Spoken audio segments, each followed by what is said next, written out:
ধুবুৰী জিলাৰ গোলকগঞ্জৰ ষ্টেট বেংকত অঘটন বেংকৰ ভিতৰত গ্ৰাহকৰ পৰা দুৰ্বৃত্তই লুটি নিলে 4 লক্ষাধিক টকা হিতেশ ৰায় নামৰ ব্যক্তিজনৰ পৰা দুৰ্বৃত্তই লুটি নিলে টকাখিনি সিসিটিভি কেমেৰাত বন্দী সমগ্ৰ দৃশ্য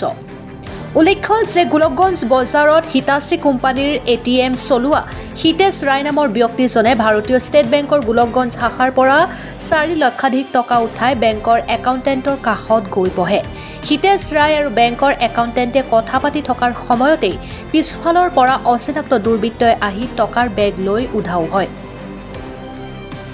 উক্ত ঘটনা কেন্দ্ৰ কৰি গোলকগঞ্জৰ ষ্টেট বেংকৰ ভিতৰত খোৱা ধোৱা লাগে এই সমগ্ৰ দৃশ্য বেংকৰ সিসিটিভি কেমেৰাত বন্দী হয় এক কথাত ক'বলৈ গ'লে যোৱা কিছুদিন ধৰি গোলকগঞ্জ অঞ্চলত চুৰৰ সন্ত্ৰাস বৃদ্ধি পাইছে উল্লেখ্য যে বেংকৰ ভিতৰতেই গ্ৰাহকৰ কোনো নিৰাপত্তা নথকাত সচেতন মহলে আশ্চৰ্য প্ৰকাশ কৰিছে ইতিমধ্যে ভুক্তভোগী হিতেশ ৰায়ে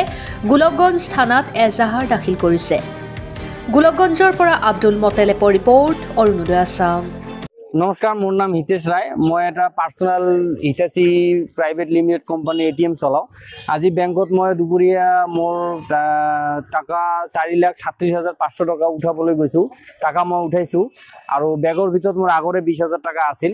আৰু মোৰ কেইটামান কাগজ পাতি আৰু মোৰ যেটো এটিএম কাৰ্ডৰে মই একাউণ্টত এটিএমত ডিপোজিট কৰো টকাটো এই এটিএম কাৰ্ডটো বেগত আছিল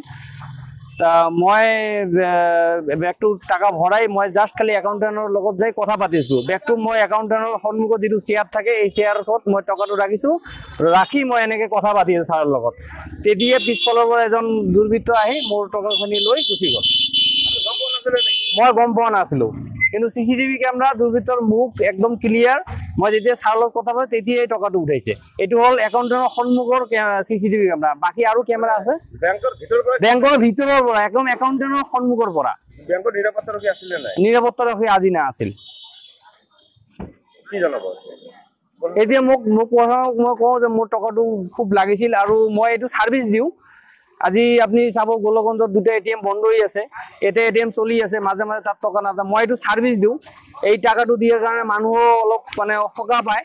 এতিয়া মই অনুগ্ৰহ কৰিম যে মোৰ টকাটো সোনকালে উঠাই দিবলৈ আৰু কাৰণ এইটো কৰি মই খাও মোৰ টকাটো নহলে মোৰ খুব অসুবিধা হ'ব টাকা মই উঠাইছো আৰু বেগৰ ভিতৰত মোৰ আগৰে 20,000 টকা আছিল আৰু মোৰ কেইটামান কাগজ পাতি এটিএমত ডিপোজিট কৰো টকাটো এই এটিএম কাৰ্ডটো বেগত আছিল মই টকাটো ৰাখি মই এনেকৈ কথা পাতিছোঁ ছাৰৰ লগত তেতিয়া পিছফালৰ পৰা এজন দুৰ্বৃত্ত আহি মোৰ টকাখিনি লৈ গুচি গ'ল মই গম পোৱা নাছিলোঁ কিন্তু সিসিটিভি কেমেৰা দুৰ্বৃত্তৰ মুখ একদম ক্লিয়াৰ মই যেতিয়া ছাৰৰ লগত কথা পাতি তেতিয়া এই টকাটো উঠাইছে এইটো হ'ল একাউণ্টেণ্টৰ সন্মুখৰ সিসিটিভি কেমেৰা বাকী আৰু কেমেৰা আছে বেংকৰ